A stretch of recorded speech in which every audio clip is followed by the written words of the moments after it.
Blaine Higgs, and members of the PC caucus.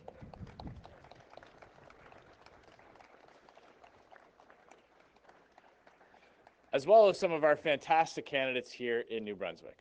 Now, I've just had the honor of meeting with some true local heroes, the dedicated volunteers of the Upper Kingsclear Fire Department. And I want to start today by thanking you and volunteers across the country for your service. Canada would not be the great country that it is without the contributions of our volunteers, the people who answer the call of civic duty, the people who choose to say yes to helping others, even if it means putting themselves in harm's way. Whether it's a service club, their child's sports league, charity work for a cause close to their heart, or emergency response. There are almost 13 million Canadians who volunteer more than 2 billion hours of time each year. Canadians step up. Canadians help each other to get ahead. And that's what I love about this country. And I believe government should encourage it. Almost 13 million Canadians provide more than 12 million hours of volunteer work every year. Canadians act.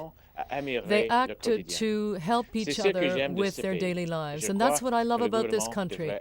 I think a government should encourage that. Because there are so many Canadians working hard across the country to support their families and their communities, giving what little time they have in service of their fellow citizens. They are people of courage, character, and strength, like those with me today. It is my privilege today to be joined by search and rescue volunteers and volunteer firefighters. These men and women not only serve their community, but they save lives. In many towns and cities from coast to coast, it's volunteers who are the front line of community fire protection. Of the almost 4,000 fire departments in Canada, 3,000 are staffed by all volunteer teams. For those volunteers, the call can come at any time. During their Christmas dinner, their kids' piano recital, or during a night out with a loved one. It's a huge commitment, a giant responsibility, a sacrifice. So is volunteer search and rescue. In cities, towns, and rural areas across Canada, when someone goes missing, teams of volunteers spring into action. New Brunswick's very first volunteer search and rescue team was formed in Fredericton in 1983. Today, there are 10 teams located across the province and more than 330 volunteer members. They provide vital services in New Brunswick's dense forests, from missing person and evidence searches to emergency preparedness and training. So today, I am extremely proud to be here to announce how a new Conservative government will further support search and rescue volunteers and volunteer firefighters across Canada.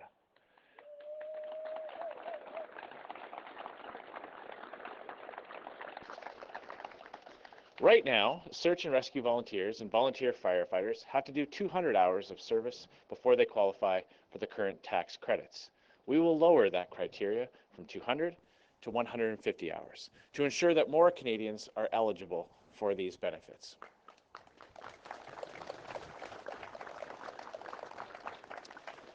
It was a Conservative government that brought in the existing tax credits for these community heroes. And a new Conservative government will make it easier to qualify so more volunteers can get ahead. We all know money isn't why they do what they do. But this change will help more get more money in their pockets. It will help to pay for gear and training. Most of all, it's a recognition of what they do for us and a way for us to say thanks. Today, I'm very proud to announce that a new Conservative government will support search and rescue volunteers and volunteer firefighters right across the country. Right now, search and rescue volunteers and volunteer firefighters must accumulate 200 hours of service before being eligible for the existing tax credit. We will bring that criterion down to 150 hours in order to put more money in the pockets of these local heroes. It's a Conservative government that created the existing tax credit for these community heroes. And a Conservative government will expand eligibility so that more volunteers can get ahead. We know that they don't do it for the money, but this change will put more money in their pockets and will help them to pay for gear and training. And this is primarily recognition of what they do for us and a way of saying thank you. Throughout this campaign, I have spoken about my plan to make your life more affordable for you, for your kids, and for your retirement. And that's really what this campaign will come down to. Who do you trust to put more money in your pockets so you and your family can get ahead? Justin Trudeau has already raised taxes on 80% of middle-class families. And if he's re-elected, his carbon tax will only go up, adding at least 31 cents to the price of gasoline and hundreds, potentially thousands more for everyday household essentials. On the other hand, we will bring in a universal tax cut for every Canadian that will save a couple with average salaries $850 a year. We will bring in tax credits for children's arts, fitness, and learning, making it more affordable to enroll your child in soccer and other extracurricular activities. We will give a green public transit tax credit to those who take the bus or train to work, and we will make maternity and parental EI benefits tax-free. We'll increase the age credit by $1,000, putting $300 back into the pockets of a senior couple, and we'll boost the RESP, helping parents save to send their child to post-secondary school. You work hard for your money, and volunteers like the ones here today and across the country work especially hard for no money at all. And a dollar is always better spent by the person who earned it than by the politician who taxed it. And I know how hard you're working, how Canadians feel like they are falling further behind. And that should never be the case. And certainly not for community heroes who risk everything to help others.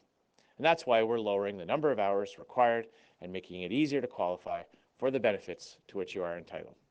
A new Conservative government will live within its means. We will lower your taxes and put more money in your pocket. For you, for your kids, for your aging parents. A new Conservative government will live within its means. We will cut your taxes and put more money in your pockets. More for you right away. For your elderly parents right away. Because it is time for you to get ahead. For you to get ahead. Thank you very much. Merci beaucoup. Happy to take your questions.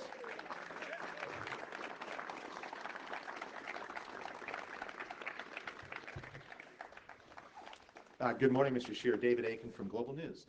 Last night we heard the issue of the ruling in the Quebec court about the medically assisted dying bill come up, and I think you mentioned you'd like to see it go to the Supreme Court. You wanted some certainty. I'd like to hear, though, your opinion about the ruling and whether or not you agree that the law ought to be broadened, as the judge agreed, to include those with painful and curable conditions, though not necessarily terminal conditions. Do you agree that the pool of people who should be able to access a medically assisted death should be broadened? Mm-hmm. Well, when this bill was before Parliament, I voted against the current government's legislation because I did not believe that it had enough safeguards in it. And now with this ruling, I think it's best that we appeal it to the Supreme Court so we can get certainty around for the framework within which Parliament can legislate. When this bill was in front of the House of Commons, I voted against the bill because of my concerns about protections for vulnerable people.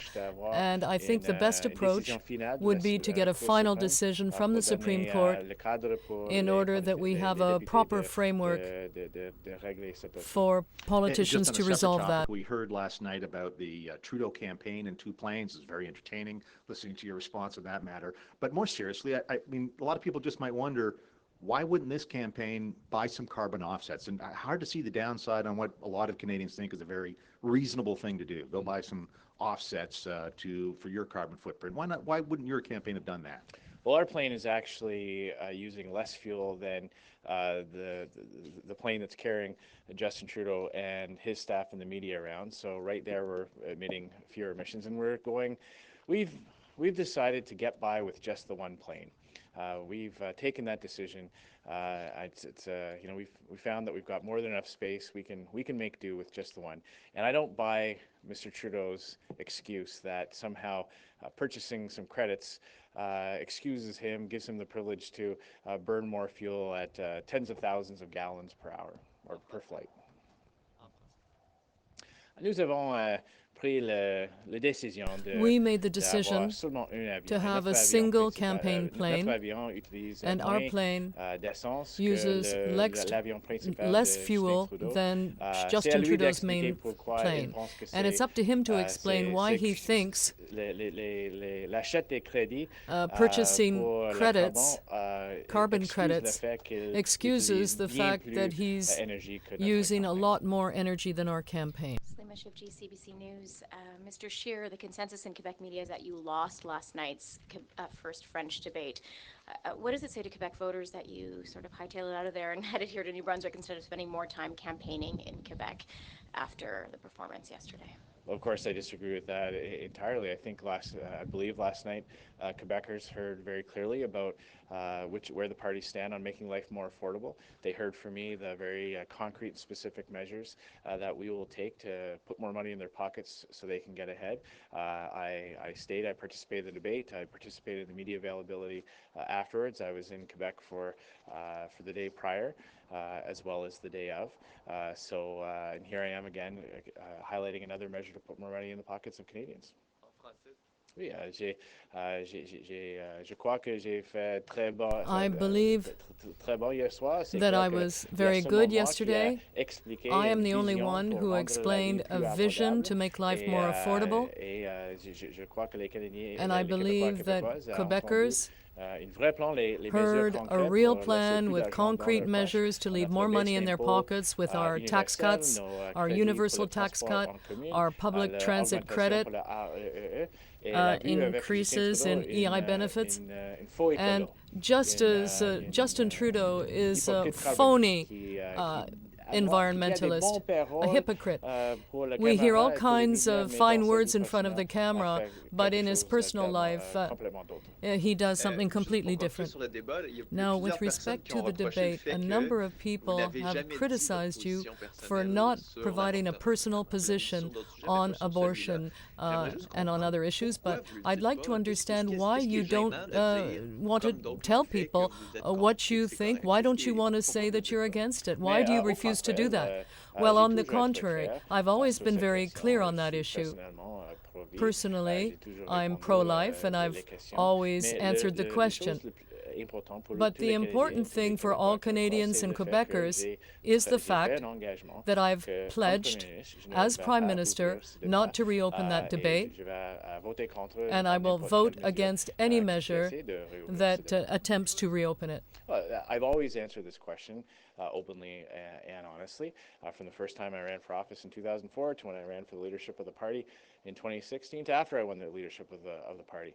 My personal position has always been open and consistent. I am personally pro-life, but I've also made the commitment that as leader of this party, it is my responsibility to ensure that we do not reopen this debate, that we focus on issues that unite our party and unite Canadians, and that's exactly what I'll do, and that's why I will vote against measures that attempt to reopen this debate. Do you think that you'll be able to move on from this? Do you think that now that you've clearly stated this, that you'll be able to stop talking about it during the campaign, or will your opponents continue to bring that issue forward?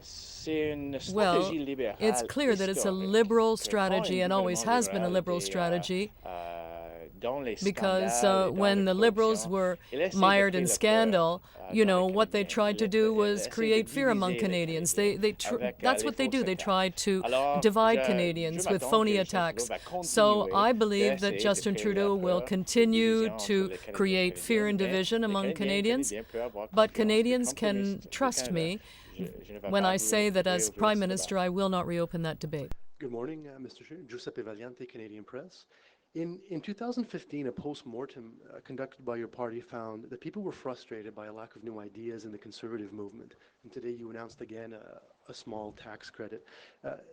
Yet to date, the majority of your promises can be directly traced back to the 2015 platform and earlier. Why is that? And what is your vision? Well, I of course reject the premise of the question.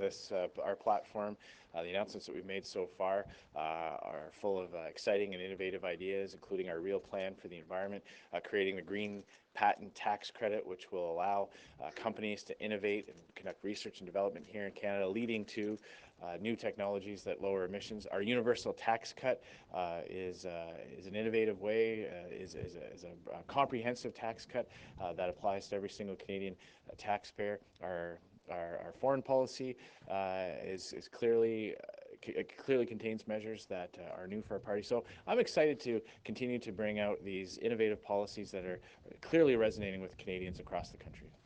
And you just mentioned again that you were personally pro-life. Trudeau just a few moments ago in Montreal said that you were against the rights of women.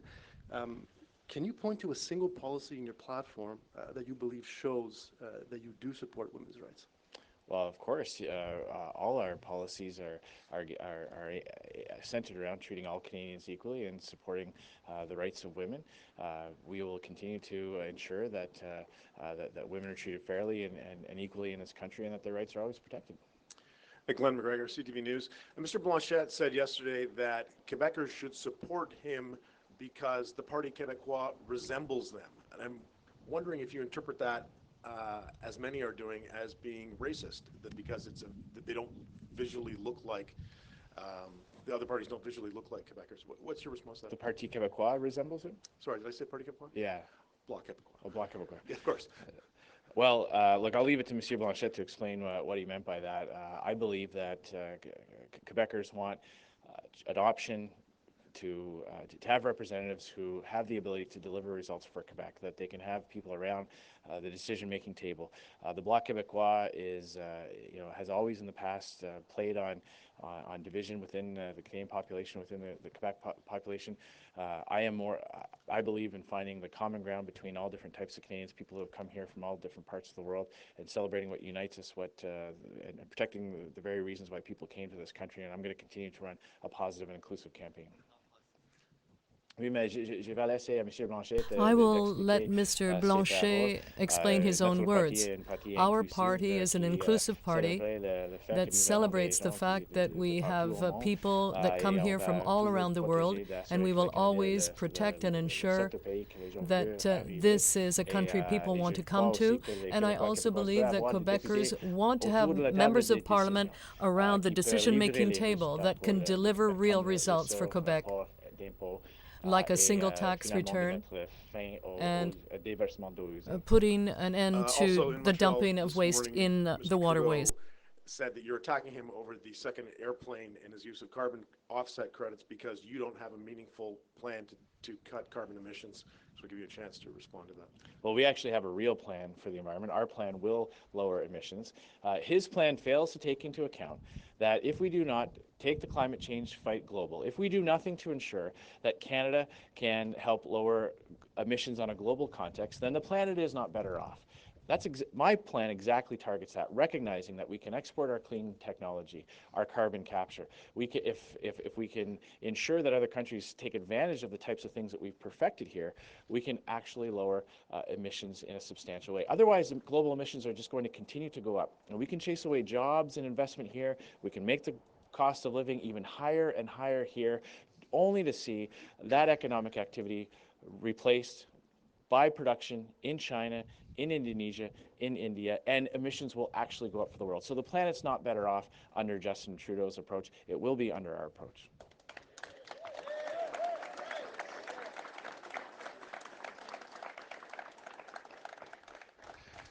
Good morning, Mr. Scheer. Steve Scheer with Reuters. You've made a number of promises, and you've talked about, and so have your rivals, affordability. You talked about it today. But there's been little talk about the root problem for the Canadian economy, which is productivity and potential growth. So my question to you is, what is your plan to do to make the Canadian economy more competitive? Mm-hmm. Well, you rightly point out that under Justin Trudeau, Canada has fallen behind our largest trading partners and our competitors when it comes to productivity. That is through a number of issues. I've made the commitment that in addition to eliminating corporate welfare, for highly profitable companies and companies that export take the money for operations in other countries. We will also conduct a regulatory review that will reduce the red tape burden on Canadian businesses and companies. Right now, there are billions of dollars in lost productivity just because of government compliance, often with outdated regulations that do not serve a purpose other than to create paperwork. So we are going to attack that issue to make sure that Canadian companies, while meeting very high standards for the environment, for health and safety, and for workers' rights, can do what they do best, which is produce goods and provide services and export that around the world.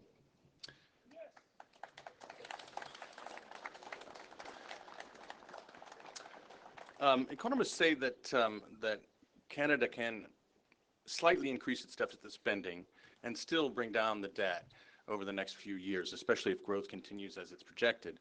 And they say that would be a good idea because private debt in Canada is quite high. So my question to you is, would you consider pushing back or abandoning your goal to balance the budget in 5 years if that proves true, if the economy needs some support? Well, I will not take the advice from liberal economists who believe that budgets balance themselves or that people become richer by paying more taxes. Those are things that I've made my choice. I don't agree with that, and Canadians can make their choice on October 21st. The massive amounts, tens of billions of dollars of new debt that Justin Trudeau has added to the national debt comes with a price tag. It comes with a cost. Interest on that debt has to be paid. And I believe that Canadians would rather see their tax dollars going into improved services or into tax cuts rather than see their tax dollar going to pay the interest on that debt just going to banks. With the Liberals, you get two speeds for government spending, fast and faster. And if there are, as many analysts indicate, there are some troubling signs on the horizon for Canada's economy, we need to get our fiscal house in order. The Liberals have put us in a position now where if there is a difficult period ahead, there is very limited flexibility that they will have to operate under because we are carrying around these massive deficits. And I believe that it's not fair to current taxpayers who know that their taxes will go up after the election, or to future taxpayers who will have to pay back the interest on the debt that Trudeau has accumulated. That's why we're committed to a 5-year time frame.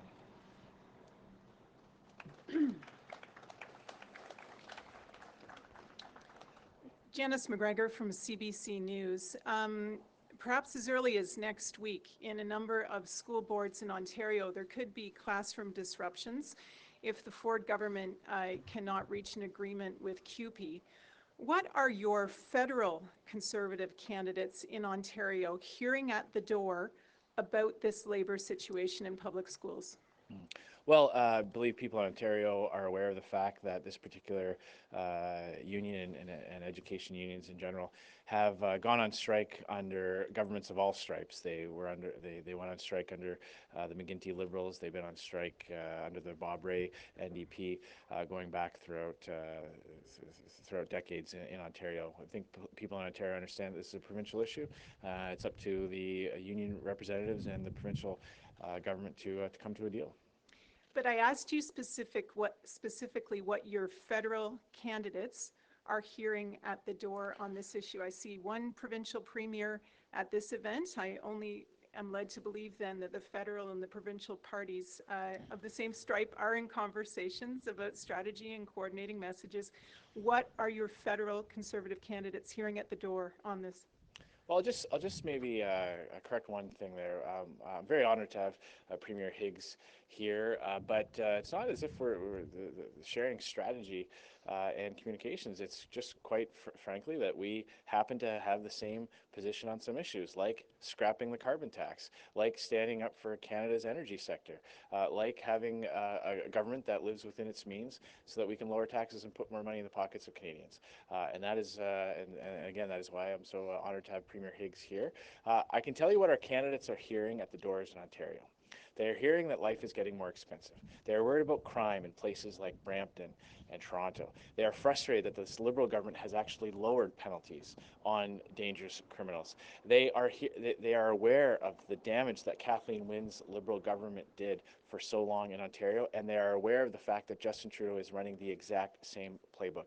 And that is why I believe that voters in Ontario will do at the federal level what they did at the provincial level, that is put an end to scandal-plagued, deficit-running, tax-hiking Liberal government. It's an honor to have Premier Higgs with me here today. And it's quite simple. We have the same position on important issues such as the carbon tax and support for the energy sector. I can tell you that our candidates in Ontario are hearing at the door that Ontarians are fed up with crime, fed up with tax hikes, and fed up with the fact that the federal government is accumulating deficits and hiking taxes, and is always mired in scandal. From CBC in New Brunswick. We spoke to a number of consumers at a gas station yesterday about the carbon tax, and the majority of them said, we know it's there, kind of getting used to it, don't notice it as much as we did before. Wholesale gas prices are below what they were in April. What would you say to those voters? Well, I can tell you the voters I've heard from are frustrated by the fact that they have to pay the carbon tax. They're even more frustrated that they have to pay tax on the carbon tax. And when Justin Trudeau says that higher gas prices are exactly what he wants, that frustrates motorists across the country. Our plan is to scrap the carbon tax. We're going to put more money back in the pockets of Canadians. We're also going to take the GST and HST off of home heating to recognize that it's not a luxury to heat your home in the winter. It's also proof that the carbon tax isn't working. If it's not changing behavior, it's clearly not working. So Justin Trudeau has to come clean with how high his carbon tax is going to go after the election. Hi, Mr. Scheer. Janice Dixon, the Globe and Mail. Earlier this week, you said you finished your degree in Ottawa when I asked for clarification. But over the years, you've told a number of journalists that you finished in Regina. Why is that the case? So my degree is granted from the University of Ottawa. I finished it while I was in Regina, the combination of courses from the University of Regina and correspondence courses. I then had those credits transferred back to the University of Ottawa to obtain my degree. Okay, thank you. And on a different topic, would a Conservative government appeal the Canadian Human Rights Tribunal order that says Canada must compensate First Nations children living on reserve for failing to provide funding for child and family service? The deadline for this appeal is Monday. I realize you're not in government then, but just we're looking for your thoughts on this. Wait, I believe this question came up during the Maclean's debate. This is a far-reaching decision that has major impacts on multiple levels of government and many different departments within government, and for that reason I felt like it was appropriate, that it would be appropriate to have a judicial review of this decision. This decision will have a significant impact on the federal government and many different departments, and that's the reason why my position is that it would be better to have a judicial review of that decision. Silas Brown, Global New Brunswick. This is obviously your second visit to New Brunswick during the campaign, but this is also your second visit to primarily Anglophone part of the province. What do you have to say to voters in the primarily Francophone North to convince them that you will represent all New Brunswickers, not just those in the South? Well, actually, I was here celebrating the Acadian culture in New Brunswick just before the election started, and I've always made it very clear that our government will ensure that Francophone rights are protected across this country, and we have great candidates throughout New Brunswick that are representing Franco New Brunswickers. Yes, I visited New Brunswick to celebrate the Acadian history and the French fact here in New Brunswick just before the election campaign began. But of course, we will be supporting all Francophones across Canada. The southern part of the province has been an area where your party has had a lot of success in the past, and you yourself have spent quite a bit of time here in the southern part of the province. Would you say that it's more of a priority for you to be down here in the southern part where you believe you may have a better chance at electing some MPs? Well, in a campaign writ that is only around 40 days and there are 338 ridings, I wish I could visit every single one of them. I obviously spent a lot of time this summer visiting many ridings in the hopes of coming back a second time. We'll see how the campaign unfolds and see how we can do as much of that as possible. We're very optimistic for gains all throughout Atlantic Canada. In the last election, the Liberals went 32 for 32, but the people of Atlantic Canada feel like they've gone 0 for 32 under this Liberal government. This Liberal government imposed a carbon tax. This Liberal government killed a west to east pipeline that would have created jobs right here in New Brunswick. They have a minister responsible for the Atlantic Canadian Opportunities Agency, who comes from Toronto. So they've clearly taken this region for granted. We won't, and we are going to win seats back all over Atlantic Canada.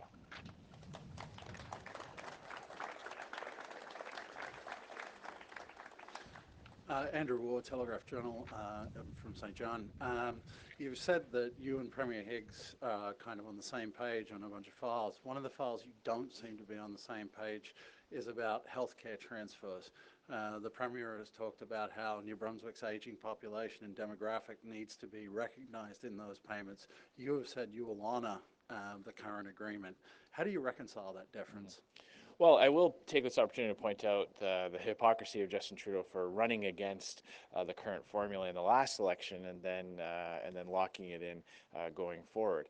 Just another example of how he was not as advertised during the 2015 election.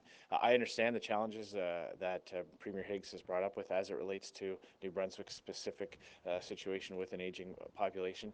That is one of the reasons why I made the commitment that we will increase funding for healthcare by at least 3% every year, and why we also announced that we will create a fund that will help provinces purchase life-saving diagnostic equipment like MRIs and CT scans. That will help address wait times while ensuring that the province can meet its needs to provide these types of services. When you do those funding increases, will they take the demographic age of the population into account? We're committed right now to the current formula, which includes a 3% increase. But I've always said that I would have a much more cooperative approach with the premiers. Every province has unique challenges. For some provinces, it can be large cities with all the challenges that come with large infrastructure projects. For others, it may be aging populations or less dense populations spread out over larger land areas. Others, it can be higher population, economies that are more dependent on industries that have much greater cycles that can rise and fall drastically. So I've always sent the signal to premiers that when I sit down around the table with them, they won't have to take me to court for me to hear their concerns, that I'd work in a cooperative manner with all of them. Oui. Alors, nous avons fait un engagement pour le We have made a commitment to the current formula, at least 3% per year, but I've also said that I will cooperate with all premiers in all provinces. There are different challenges in each province, and I want to have a very cooperative relationship with all of them. Thank you.